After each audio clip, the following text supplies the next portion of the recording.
Shalom, chers hommes de Dieu. Je vous salue dans le nom de notre Seigneur Jésus-Christ.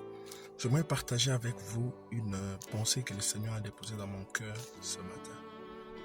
Dans Matthieu chapitre 3, nous voyons comment le Seigneur vient à Jean-Baptiste pour être baptisé dans les eaux du Jourdain.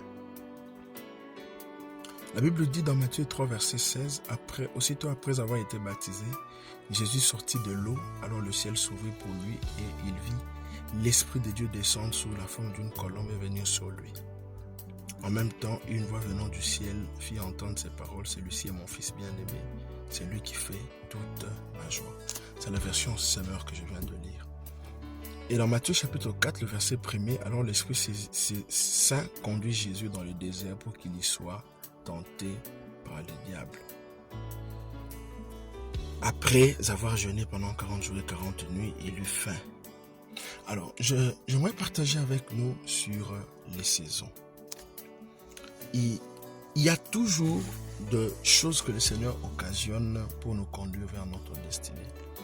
Et moi, j'appelle la destinée comme une succession de saisons. Quand le Seigneur veut nous introduire dans notre destinée, il nous permet d'entrer dans une saison. Le Seigneur était en train de grandir comme tout le monde. À 30 ans, nous savons tous qu'il commence son ministère.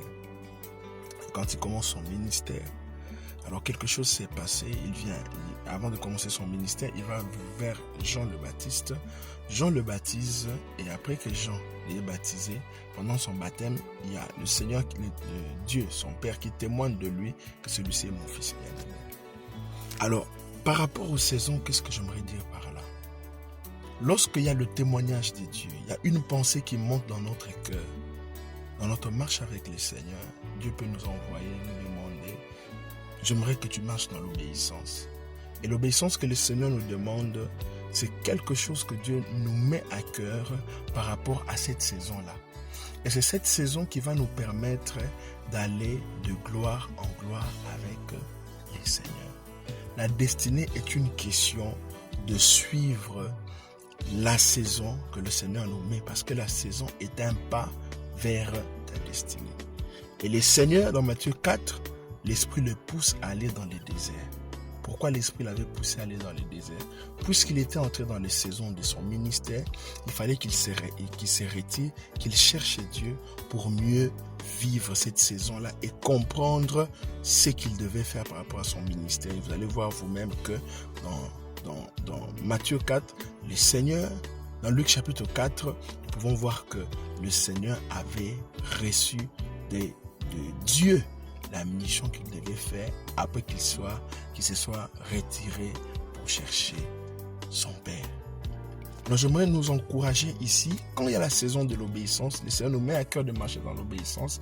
Cette obéissance est un pas, une grâce que Dieu nous donne pour entrer dans notre destinée.